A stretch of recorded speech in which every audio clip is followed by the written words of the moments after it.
স্বাস্থ্যেরই বড় অস্বাস্থ্যকর অবস্থা। মাননীয় বিরোধী দলীয় নেতা একটু আগে ওনার বক্তব্যে বলেছেন, আমি ওনার সাথে 101% একমত। এবং সে কারণে মাননীয় স্পিকার, আমরা একটা স্বাস্থ্য ব্যবস্থা গড়ে তুলতে চাই, যেই স্বাস্থ্য ব্যবস্থায় আমরা সহজেই প্রত্যেকটা নাগরিকের মিনিমাম স্বাস্থ্য ব্যবস্থা নিশ্চিত করতে পারি।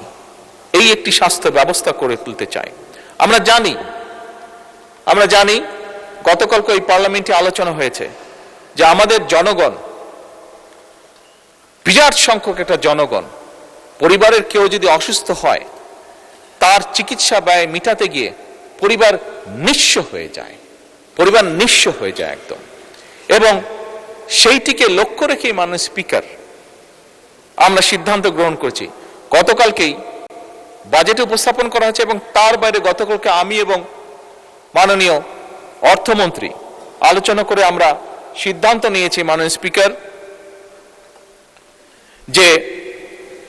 যেটি আমরা আগেও বলেছি উপস্থাপনের দিন, বাজেট উপস্থাপনের দিন, যে ডায়ালিসিস ফিল্টার, হার্টের স্টেন্টিং এর যে স্টেন্ট, সেটি হার্টের valve, pacemaker, oxygenator, peripheral vascular stent, radio frequency ablation fibre, চোখের লেন্স, ক্যান্সার চিকিৎসার যে কাঁচা মাল, মাননীয় স্পিকার, এইগুলির উপরে ভ্যাট এবং ট্যাক্স যতটুকু সম্ভব ম্যাক্সিমাম কমানো যায় আমরা সেই উদ্যোগ গ্রহণ করেছি মাননীয় স্পিকার। এবং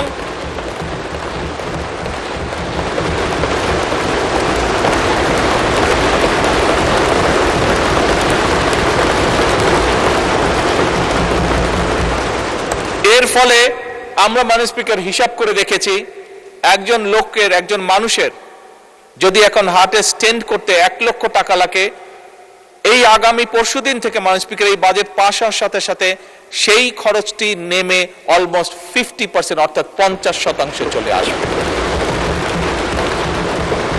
UV প্রোটেকশন যুক্ত Tibet luxury talcum powder, the next generation fragrance. মাননীয় স্পিকার, আমার বক্তব্য শুরু করার আগেই বলেছি, আমাদের বাজেটের মূল লক্ষ্যই হচ্ছে, আমরা যেহেতু রাজনীতি করি, আমরা যেহেতু রাজনৈতিক দল, আমাদের মূল লক্ষ্যই হচ্ছে যতটুকু সম্ভব দেশের মানুষকে রিলিফ দেওয়া, শ্রেণী বর্ণ নির্বিশেষে সকলকে। এবং সেটির প্রতিফলন মাননীয় স্পিকার আপনি চিকিৎসা খাতে দেখলেন। মাননীয় স্পিকার, চিকিৎসা যে ব্যয়, এই ব্যয়টি কমানোর পাশাপাশি আরেকটি বিষয় আমরা জোর দিয়েছি। এখানে মাননীয় বিরোধী দলের নেতা আছেন, ওনার সাথে আমার প্রথম লন্ডনে দেখা হয়েছিল আজকে থেকে প্রায় 5 বছর আগে। ওনার পরিবারের সদস্যরাও লন্ডনে থাকেন, উনি নিজে একজন চিকিৎসক, খুব সম্ভবত ওনার মেয়েও বোধহয় চিকিৎসক, আমি যতটুকু জানি। ছেলে চিকিৎসক, ওনার সবাই চিকিৎসক। আচ্ছা, ভেরি গুড। মাননীয় বিরোধী দলীয় নেতা অবশ্যই ওয়াকিফাল আছেন, ওনার ধারণা আছে, যেহেতু উনি পরিবারের সাথে দেখা সাক্ষাৎ করার জন্য মাঝে সাঝে ইউকেতে যান, আমিও যেহেতু আনফর্চুনেটলি বহুদিন আমাকে থাকতে হয়েছে দেশে আসতে না পারার কারণে। মাননীয় স্পিকার, ইউকের মতন দেশে একটি রিচ কান্ট্রিও দেশের মানুষের স্বাস্থ্যসেবা নিশ্চিত করতে গিয়ে তারা রীতিমতন হিমশিম খাচ্ছে, এবং সে কারণেই তারা এখন একটি নতুন উদ্যোগ গ্রহণ করেছে। এবং সেটা শুধু ইউকেতেই নয়, অল ওভার ইউরোপে এই উদ্যোগটা তারা গ্রহণ করেছে, সেটা হচ্ছে প্রিভেনশন। অর্থাৎ সেটি এখন তারা ইউরোপিয়ান সরকারগুলো প্রিভেনশনের উপর জোর দিচ্ছে। অর্থাৎ একটি মানুষ, হিসাব করে দেখা গিয়েছে যে একটি মানুষ যদি অসুস্থ হয়, যেহেতু ওইসব দেশে সরকার সর্বোচ্চ সবকিছু বহন করে একটি মানুষকে চিকিৎসা দেওয়ার জন্য, সেজন্য তারা হিসাব করে দেখেছে যে একটা মানুষ যদি অসুস্থ হয় তাকে চিকিৎসা দেওয়া, তার পিছনে নার্স, ডাক্তার, হসপিটালের বেড সবকিছু মিলে যে খরচ হয়, কিন্তু তাকে যদি প্রথমেই অ্যাওয়্যার করা যায় যে তুমি এই কাজগুলো থেকে যদি বিরত থাকো তাহলে তুমি এইভাবে অসুস্থ থেকে দূরে থাকবে, অসুস্থ হওয়া থেকে বিরত থাকবে, দেখা গেছে হিসাব করে তাতে খরচ কম হয়।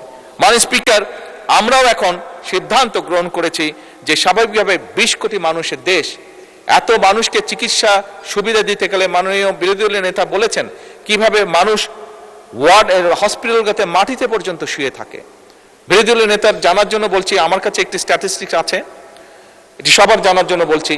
হিসাব করে দেখা গিয়েছে মোটামুটি ভাবে হাসপাতালগুলোতে, সারা বাংলাদেশের হাসপাতালগুলোতে মাটিতে শুয়ে থাকে প্রায় 40 লক্ষ মানুষ, 40 লক্ষ মানুষ যাদেরকে বেড দিতে পারে না। এখন এত বিশাল সংখ্যক জনসংখ্যার দেশ, স্বাভাবিকভাবে সরকারের, আমি বলেছি আমার বক্তব্যে, সরকারের সীমাবদ্ধতা আছে সম্পদের, রাষ্ট্রের সীমাবদ্ধতা আছে সম্পদের। সেজন্য আমরা উদ্যোগ গ্রহণ করেছি, আমরা মানুষকে বোঝাবো, মানুষকে অ্যাওয়্যার করব যে কি কি থেকে কি কি অসুখ, কাজ থেকে বিরত থাকলে, খাবার দাবার লাইফস্টাইল ফলো করলে অসুখ থেকে, অসুস্থ থেকে বিরত থাকা যায়, বেঁচে থাকা যায়, নিজে সুস্থ থাকা যায়। এবং সেই জন্যই মাননীয় স্পিকার, আমরা prevention is better then cure এই পলিসি আমরা বাস্তবায়ন করতে চাইছি। এবং সে কারণেই আমরা সমগ্র বাংলাদেশে 1 লক্ষ হেলথ কেয়ারার বা হেলথ ওয়ার্কার নিয়োগ দেওয়ার পরিকল্পনা গ্রহণ করেছি, যারা গ্রামে গ্রামে ঘরে ঘরে যাবে, আমাদের মায়েদেরকে বোঝাবে, বোনেদেরকে বোঝাবে। কারণ মা বোনেরাই পরিবারের স্বাস্থ্য, খাবার দাবার, হাইজিন সবকিছু কম বেশি খেয়াল রাখেন।